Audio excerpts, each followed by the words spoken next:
बिस्मिल्लाहिर्रहमानिर्रहीम। अस्सलाम वालेकुम स्टूडेंट्स, मैं हूं हसान फरीद, आपका physics teacher.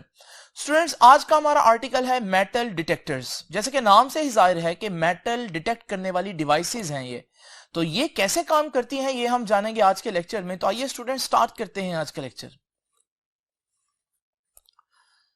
Students, metal detectors आप लोगों ने डेली लाइफ में बहुत दफा देखे हैं। अगर आप किसी भी शॉपिंग मॉल में एंटर हो तो सिक्योरिटी गार्ड एक डिवाइस आपकी बॉडी के साथ टच कर कर देखता है कि कहीं आपके पास कोई मेटल की चीज तो नहीं है। और अगर आपके पास मेटल की कोई चीज हो तो वो डिवाइस फौरन ही अलार्म बजाती है, एक साउंड प्रोड्यूस करती है। इसी तरह से आप लोगों ने यह भी देखा होगा कि सम टाइम किसी शॉपिंग मॉल के अंदर जब आप एंटर हो तो आपको एक जगह से गुजरना पड़ता है जो कि कुछ इस तरह से दिखाई देती है। यह भी एक मेटल डिटेक्टर ही है। जब आप इसमें से भी गुजरते हैं तो सम टाइम इसमें से भी साउंड प्रोड्यूस होता है अगर आपके पास कोई मेटल डिवाइस हो। तो स्टूडेंट्स, ये मेटल डिटेक्टर्स जो हैं ये सिक्योरिटी के काम के लिए आमतौर पर देखते हैं, लेकिन ये काम कैसे करते हैं, इनकी वर्किंग, इनका प्रिंसिपल क्या है। तो याद रखिएगा, सबसे पहली बात जो आप लोगों ने जाननी है वो ये है कि एक मेटल डिटेक्टर के अंदर आपको एक पैरेलल एलसी सर्किट मिलेगा। एलसी सर्किट अगर आप लोग नहीं जानते, ये पहले पढ़ा चुका हूं, तो याद रखिएगा एल स्टैंड्स फॉर इंडक्टर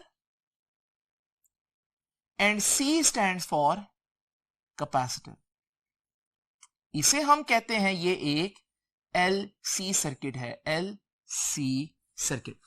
अब स्टूडेंट्स, ये एलसी सर्किट ही क्यों यूज होता है, ये ऐसा क्या कर सकता है जिसकी वजह से हम मेटल को डिटेक्ट कर पाते हैं। इसके लिए हमें इसको थोड़ा सा डेप्थ में देखना पड़ेगा। तो सबसे पहले तो स्टूडेंट्स आप लोग याद रखिएगा कि हमारे पास इस एलसी सर्किट को यूं इमेजिन करते हैं और इस एलसी सर्किट में से जरा थोड़ी देर के लिए हम इंडक्टर को हटा देते हैं, सिर्फ रह गया हमारे पास कैपेसिटर। अगर मैं इस कैपेसिटर के साथ एक डीसी सोर्स यानी कि एक बैटरी लगाऊं तो बैटरी का पॉजिटिव टर्मिनल जो है कैपेसिटर की इस प्लेट से इलेक्ट्रॉन्स उठाकर दूसरी प्लेट पर लेकर जाना शुरू कर देगा। अब स्टूडेंट्स, इस तरह से हमारे पास इलेक्ट्रॉन एक प्लेट से निकलकर दूसरी प्लेट पर स्टोर होना शुरू हो जाएंगे। हम कहते हैं कैपेसिटर चार्ज हो रहा है और ये एक लिमिट तक होगा, उसके बाद ये प्रोसेस रुक जाएगा। अब स्टूडेंट्स, अब ये प्रोसेस जब रुक गया है, अगर आप गौर से देखें तो एक प्लेट पर नेगेटिव चार्ज आ गया और एक प्लेट पर पॉजिटिव, और पॉजिटिव और नेगेटिव तो एक दूसरे को अट्रैक्ट करते हैं। अब हमारे पास ये दोनों प्लेट्स के दरमियान एक इलेक्ट्रिक फील्ड जनरेट हो जाएगा और याद रखिएगा ये जो इलेक्ट्रॉन्स हैं इस प्लेट के, ये उस दूसरी प्लेट के पॉजिटिव चार्जेस की तरफ जाना चाहते हैं, लेकिन क्योंकि दरमियान में गैप है ये जा नहीं सकते। अब स्टूडेंट्स, अगर मैं यहां पर बैटरी हटाकर कोई लोड लगा दूं तो आप देखेंगे कि वो जो इलेक्ट्रॉन है वो उसी प्लेट से वापस पॉजिटिव प्लेट की तरफ भागेंगे और इस दौरान क्योंकि वो उस लोड में से पास करेंगे तो लोड को थोड़ी देर के लिए करंट मिलेगा। और अब हम कह रहे हैं ये कैपेसिटर डिस्चार्ज हो रहा है, यानी कि बैटरी उतर गई है फिर भी आपको करंट मिल रहा है। इसका मतलब कैपेसिटर ने एनर्जी स्टोर की है। तो इसका मतलब अगर हम देखें कैपेसिटर क्या है स्टूडेंट्स, याद रखिएगा कैपेसिटर एनर्जी स्टोर करने वाली डिवाइस है। जब बैटरी हट जाती है तब भी ये चार्जेस को मूव करने की एबिलिटी रखता है। लेकिन इंपॉर्टेंट बात क्या है, इंपॉर्टेंट बात यह है कि अगर आप बिल्कुल पहले वाला सीन इमेजिन करें जिसमें मैंने आप लोगों के सामने कैपेसिटर को पैरेलल प्लेट्स की शक्ल में शो किया और उसके साथ एक बैटरी अटैच की, तो आप लोग देखें कि पहले जब चार्जिंग हो रही है तो सर्किट के अंदर इलेक्ट्रॉन जो है वो इस डायरेक्शन में जा रहे हैं, लेकिन जब ये चार्ज हो जाएगा उसके बाद जब आप लोड लगाएंगे तो याद रखिएगा इलेक्ट्रॉन ओरिजिनल डायरेक्शन में जो करंट था उसके बिल्कुल ऑपोजिट जाएंगे।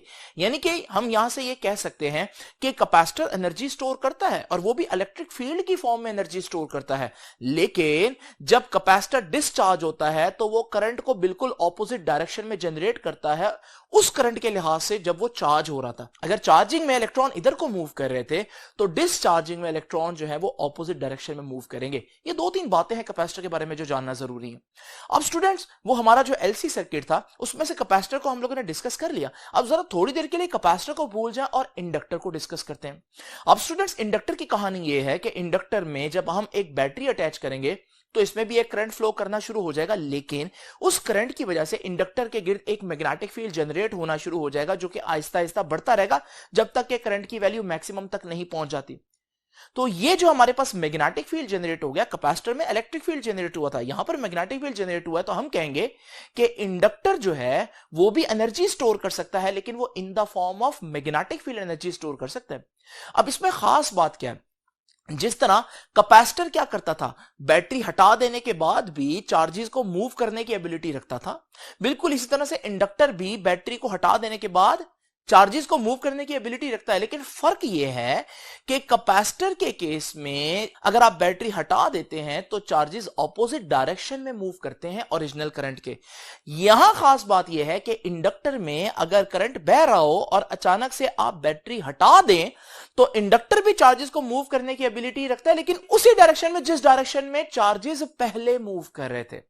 यानी ये एक फर्क है। दोनों ही एनर्जी स्टोरिंग डिवाइसेस हैं, लेकिन दोबारा से देख लीजिए, अगर हम कैपेसिटर के साथ बैटरी अटैच करें और करंट इस डायरेक्शन में जाए तो जब हम बैटरी हटाएंगे तो आप देखेंगे चार्जेस बिल्कुल ऑपोजिट डायरेक्शन में फ्लो करेंगे। यानी कि बैटरी उतारने के बाद, डिस्कनेक्ट करने के बाद भी चार्जेस मूव करने की एबिलिटी रखते हैं, लेकिन ऑपोजिट डायरेक्शन में।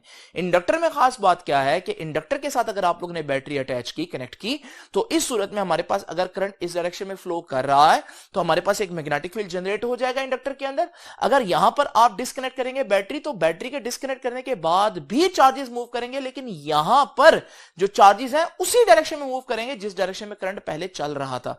तो दोनों ही बैटरी को डिस्कनेक्ट करने के बाद भी चार्जेस को मूव करने की एबिलिटी रखते हैं, एक ऑपोजिट डायरेक्शन में, एक सेम डायरेक्शन में। बहरहाल दोनों ही एनर्जी स्टोरिंग डिवाइसेस हैं, बट कैपेसिटर एनर्जी स्टोर कर रहा है in the form of electric field, जबकि इंडक्टर एनर्जी स्टोर कर रहा है in the form of magnetic field. ये तो हम लोगों ने पढ़ लिया अलग-अलग इन चीजों को। तो मैं ये बात लिख देता हूं यहां पर कि एलसी सर्किट में बेसिकली जो कैपेसिटर है वो क्या है? कैपेसिटर स्टोर्स एनर्जी, बल्कि मैं यूं कह देता हूं, कैपेसिटर स्टोर्स इलेक्ट्रिकल एनर्जी। यहां मैं कहूंगा जो इंडक्टर है वो भी एनर्जी स्टोर करता है, but inductor stores energy in the form of magnetic field, यानी मैग्नेटिक एनर्जी कह देता हूं मैं आसान अल्फाज में। अब स्टूडेंट्स अलग-अलग तो पढ़ लिया, लेकिन आज का हमारा आर्टिकल क्या है? ना एल ना सी बल्कि एलसी सर्किट, यानी दोनों को मैंने इकट्ठे पढ़ना है। अब अगर मैं दोनों को इकट्ठे लगा दूं तो क्या होगा? स्टूडेंट्स जरा तवज्जो कीजिएगा, इसके लिए ये बातें जो मैंने अभी आप लोगों को बताई हैं कैपेसिटर और इंडक्टर की, ये आपको याद होनी चाहिए। अब स्टूडेंट्स जरा इमेजिन करें मेरे पास एक चार्ज्ड कैपेसिटर है, यानी चार्ज कैपेसिटर का मतलब है कि उसकी एक प्लेट पर नेगेटिव और एक प्लेट पर पॉजिटिव चार्ज है।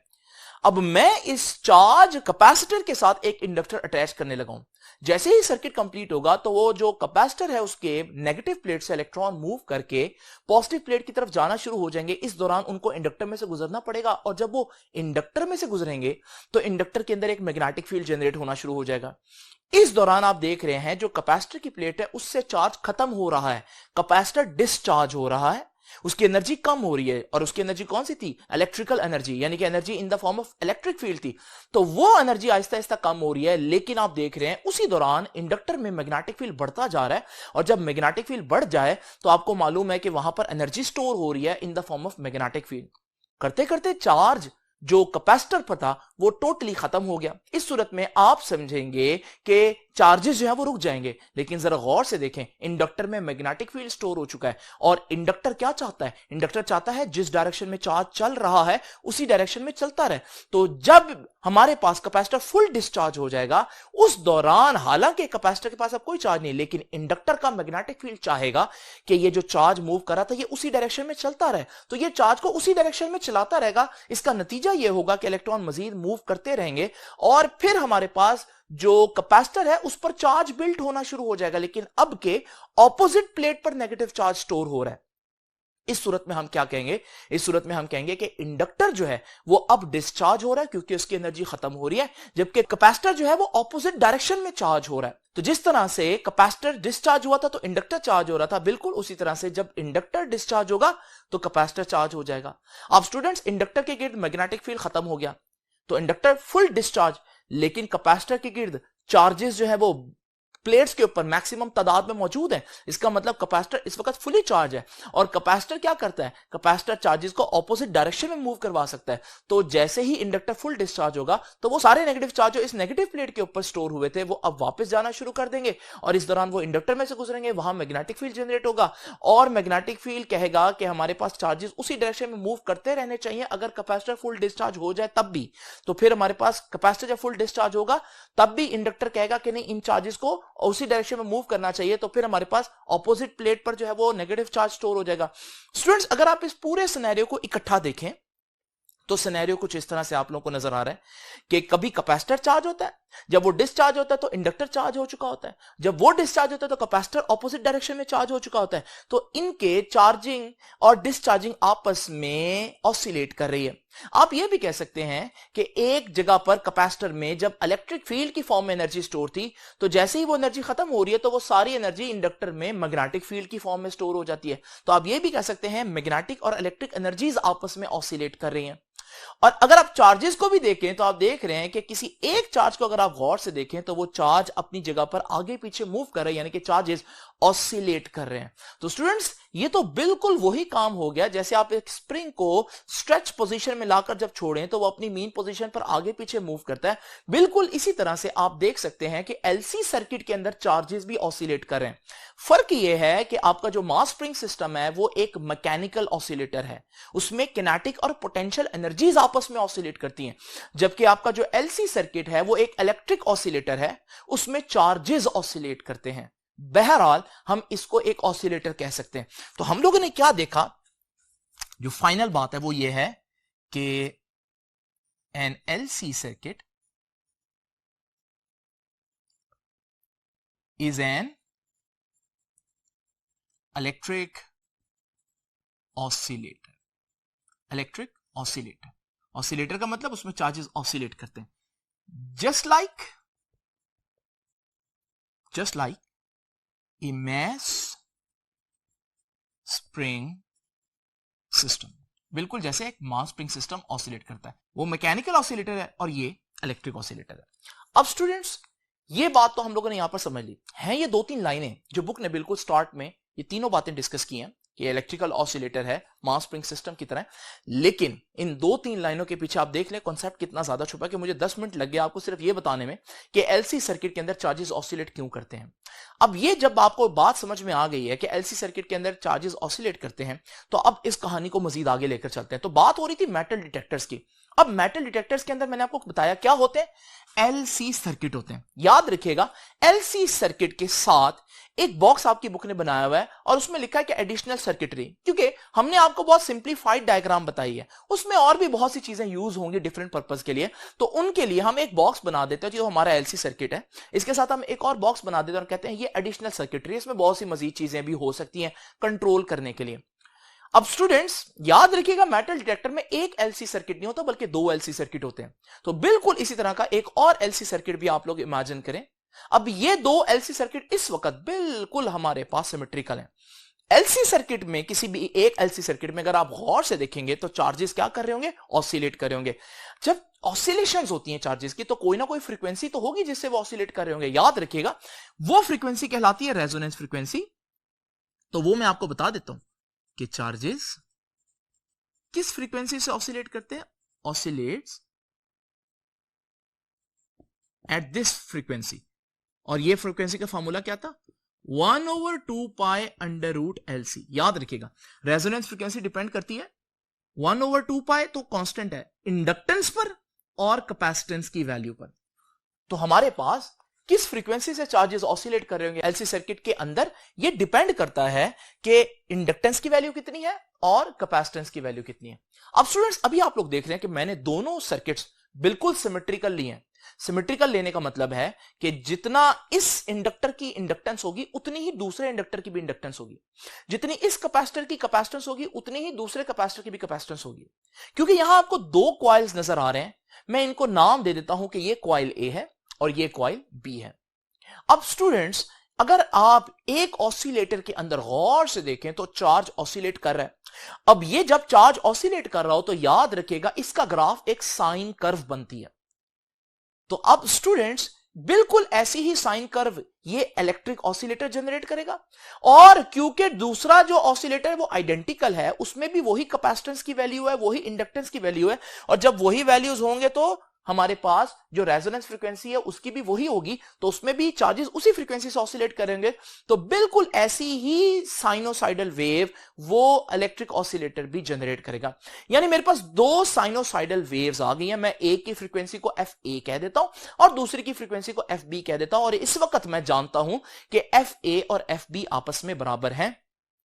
तो यहां से हम लोगों ने यह सीखा कि अगर करीब में कोई मेटल सरफेस ना हो, मैंने भी कहीं मेटल तो नहीं रखी ना, तो मेटल सरफेस अगर करीब में ना हो तो याद रखिएगा दोनों ऑसिलेटर्स की फ्रीक्वेंसी सेम होती है। तो यह बात बहुत इंपॉर्टेंट है। अगली हेडिंग देखें मैंने क्या दी है, in the absence of metal. अगर मेटल मौजूद नहीं है तो क्या होगा, तो याद रखिएगा both LC circuits would have same resonance frequency। अब जब सेम रेजोनेंस फ्रीक्वेंसी होगी तो क्या होगा स्टूडेंट्स, याद रखिएगा। अब ये दोनों वेव्स जो है स्टूडेंट्स, इनको हम आगे एक और इंस्ट्रूमेंट में भेजेंगे जिसे हम बोलते हैं बीट एम्पलीफायर। यहां बीट एम्पलीफायर के बारे में जानना बस एक बात जरूरी है, और वो ये है कि बीट एम्पलीफायर अगर सेम फ्रीक्वेंसीज रिसीव करेगा तो वो आगे कोई सिग्नल नहीं भेजेगा। अब ये बीट एम्पलीफायर आगे स्पीकर से अटैच होता है। अभी आप देख रहे हैं कि दोनों सर्किट्स में इंडक्टेंस सेम है, कैपेसिटेंस सेम है, तो रेजोनेंस फ्रीक्वेंसी सेम है।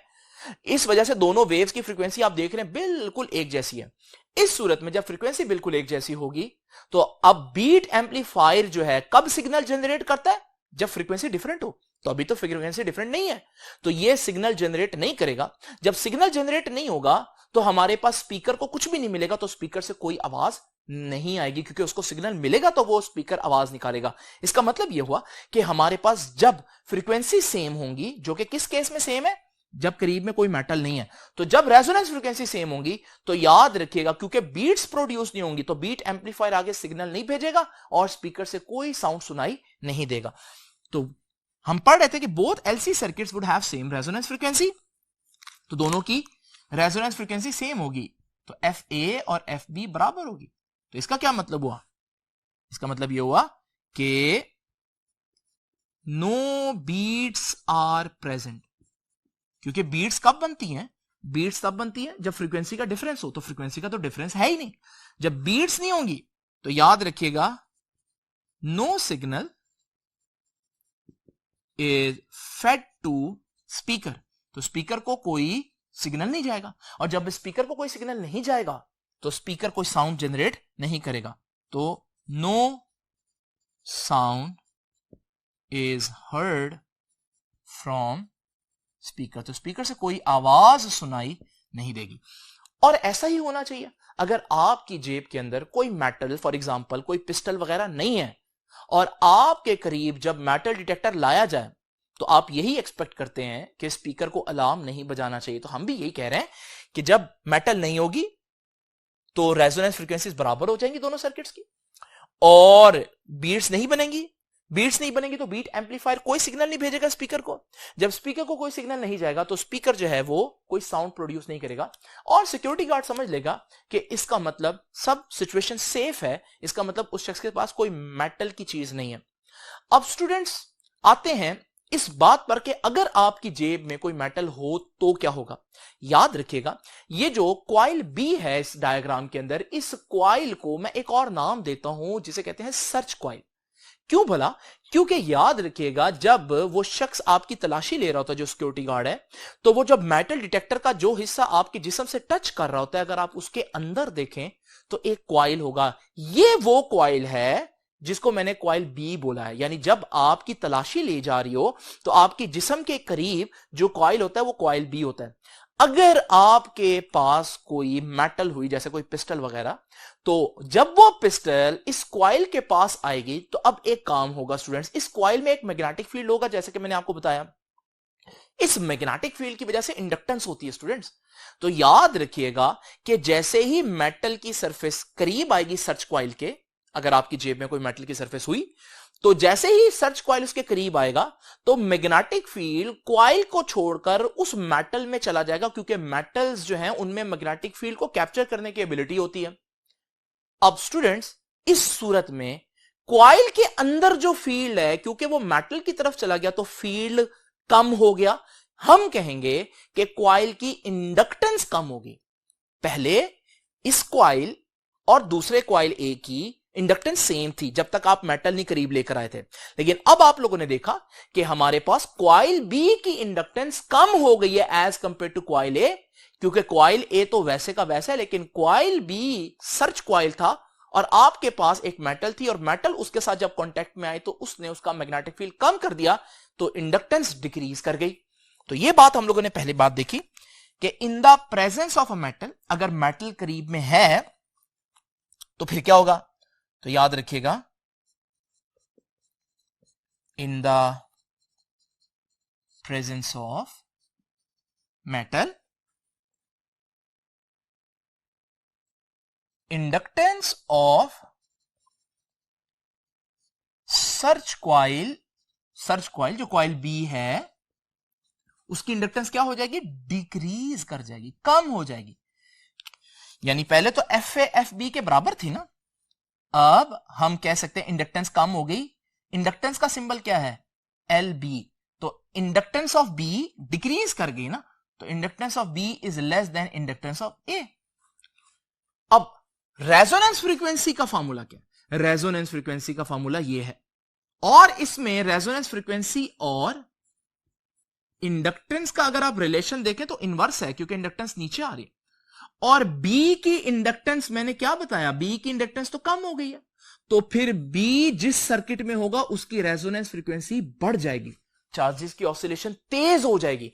इसका मतलब इसकी इंडक्टेंस कम हुई है लेकिन इस सर्किट की फ्रीक्वेंसी बढ़ जाएगी। तो याद रखिएगा, यहां से हम लोगों ने क्या सीखा कि सर्च कॉइल की इंडक्टेंस डिक्रीज करेगी, जिसके नतीजे में हम कहेंगे hence it's resonance frequency increases, उसकी रेजोनेंस फ्रीक्वेंसी इंक्रीज हो जाएगी। क्यों, क्योंकि फ्रीक्वेंसी और इंडक्टेंस का इनवर्स रिलेशन है इस फार्मूला के अंदर, अगर आप गौर से देखें। अब स्टूडेंट्स, सूरत हाल यह है कि जब तक आपने मेटल नहीं लेकर आए थे करीब, तब तक इस कॉइल में चार्जेस की ऑसिलेशन भी उसी फ्रीक्वेंसी से थी और उस कॉइल में भी चार्जेस की ऑसिलेशन उसी फ्रीक्वेंसी से थी।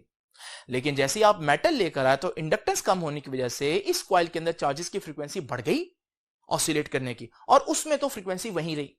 अब स्टूडेंट्स, आपको मालूम है चार्ज जब ऑसिलेट कर रहा हो तो वो एक साइन वेव जनरेट करता है। तो यहां पर भी आप देखें, अगर इनके चार्जेस की बात करें तो इसके चार्जेस तो वैसे ही मूव करें तो वैसी ही साइन वेव जो है वो जनरेट होगी। लेकिन इस सर्किट में अगर आप किसी चार्ज को गौर से देखें तो वो चार्ज अब बड़ी तेजी से ऑसिलेट कर रहा है। इसकी साइन वेव आप जब जनरेट करेंगे तो आप देखेंगे कि इसकी साइन वेव जो है उसकी फ्रीक्वेंसी ज्यादा है। यानी कि हमारे पास सिचुएशन ये है कि एक ऑसिलेटर ये वाली फ्रीक्वेंसी जनरेट कर रहा है और एक ऑसिलेटर हाई फ्रीक्वेंसी जनरेट कर रहा है। ये दोनों वेव्स आगे जा रही हैं बीट एम्पलीफायर को। आपको याद है बीट एम्पलीफायर का काम क्या है, वो देखता है अगर तो फ्रीक्वेंसी का डिफरेंस होगा ना तो वो सिग्नल जनरेट करेगा। अभी फ्रीक्वेंसी का डिफरेंस है तो फौरन ही बीट एम्पलीफायर फ्रीक्वेंसी का सिग्नल का डिफरेंस देखकर एक सिग्नल जनरेट करेगा। वो सिग्नल स्पीकर को मिलेगा, जब स्पीकर को सिग्नल मिलेगा तो स्पीकर समझ जाएगा कि इस वक्त उसको साउंड प्रोड्यूस करना है और फौरन ही वो साउंड प्रोड्यूस करेगा। और जैसे ही वो साउंड प्रोड्यूस करेगा तो जो सिक्योरिटी गार्ड है उसको पता चल जाएगा कि इस शख्स की जेब में कोई ना कोई मेटल की चीज है। हो सकता है वो कोई की चेन हो तो वो चेक करके आपको छोड़ देगा, लेकिन अगर कोई ऐसी वैसी चीज हुई तो वो पकड़ भी लेगा। लेकिन स्टूडेंट्स, हम लोगों के लिए इंपॉर्टेंट ये है कि हम ये देखें कि अंदर वर्किंग क्या चल रही है मेटल डिटेक्टर के। तो ये वर्किंग अब आप लोगों को समझ में आ गई। तो आप लोगों ने देखा कि मेटल की मौजूदगी में क्या हुआ, हमारे पास फ्रीक्वेंसी डिफरेंस बढ़ गया। और इस सूरत में याद रखिएगा, ठीक है, कि हम कहेंगे कि बीट्स